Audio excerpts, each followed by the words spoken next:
Atau TBC di Indonesia masih menjadi masalah serius. Indonesia menempati posisi kedua dunia kasus TBC dengan perkiraan jumlah kasus. Awali informasi pertama, 10 kasus tuberkulosis atau TBC terjadi di Desa Kakiang, Kecamatan Moyo Hilir sepanjang tahun 2024. Pejabat Gubernur DKI Jakarta Heru Budi Hartono bersama Kepala Dinas Kesehatan DKI Jakarta Ani Ruspitawati. Kasus tuberkulosis atau TBC di wilayah Jakarta Barat terus meningkat dalam 13 hari. Jumlah kasus tuberkulosis di Indonesia mencapai 1.090.000 kasus, sehingga menempatkan Indonesia di posisi kedua dengan kasus TBC terbanyak setelah India. Tingginya penemuan kasus TBC di Indonesia membuat Kemenkes menyiapkan strategi spesifik di daerah Provinsi Nusa Tenggara Timur menderita tuberkulosis atau TBC hingga September 2024. Jumlah itu diketahui dari hasil screening Dinas Kesehatan, Dinkes, NTT.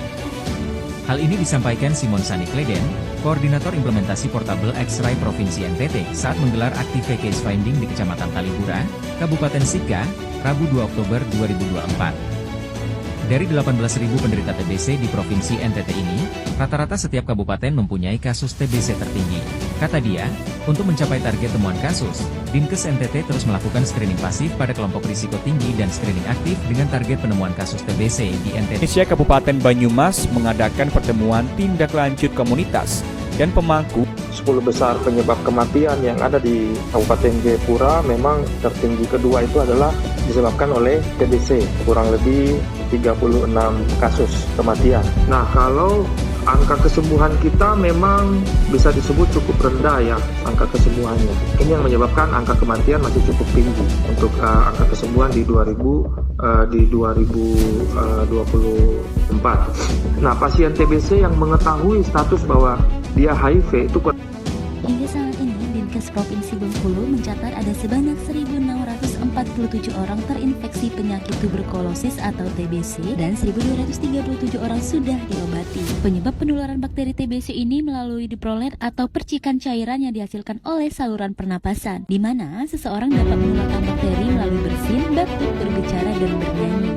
Oleh sebab itu, Dinkes Provinsi Bengkulu mengimbau masyarakat apabila memiliki gejala TBC seperti batuk yang tidak berkesudahan, sesak napas.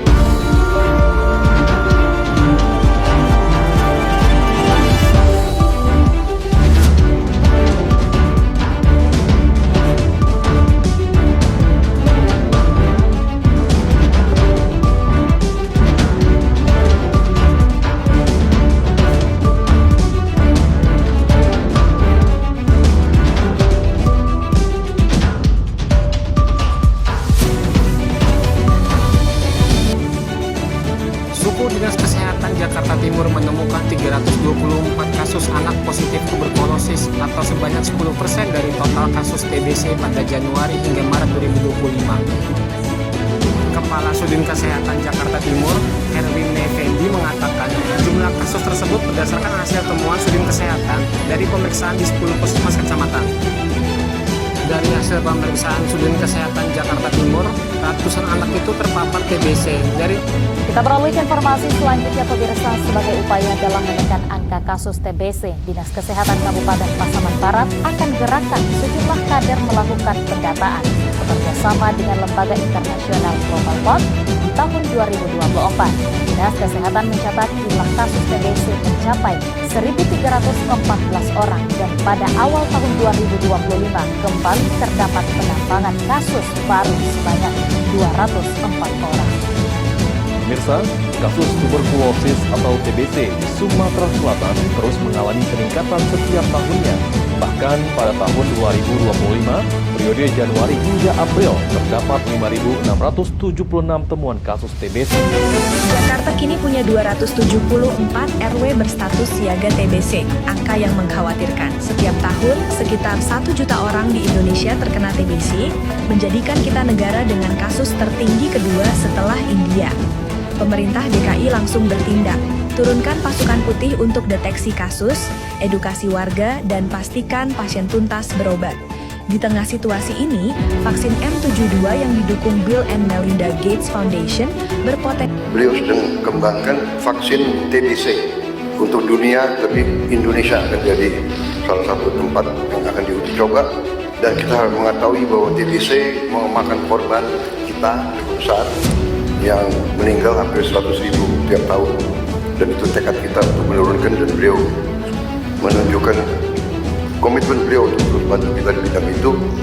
Juga untuk beliau sudah kembangkan vaksin malaria.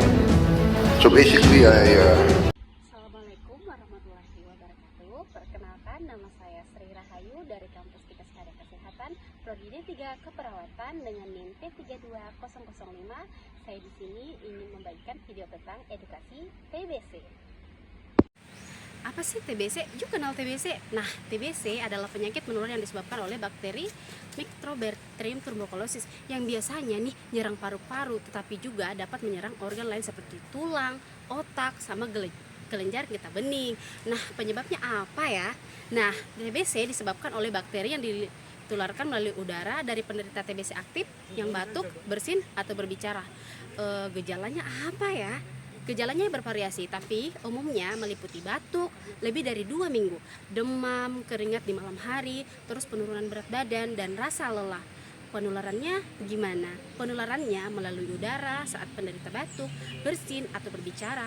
Pencegahannya gimana sih? Nah, pencegahannya kita bisa menggunakan vaksinasi BCG atau vaksin BCG, penting untuk mencegah TBC pada anak-anak, menghindari kontak dekat dengan penderita TBC aktif jika terpaksa, gunakan masker, kebersihan diri dan lingkungan, jaga kebersihan diri, lingkungan termaksud ventilasi rumah yang baik, etika batuk dan bersin, tutup mulut dan hidung saat batuk atau bersin, gunakan tisu atau buang tisu bekas ke tempat sampah.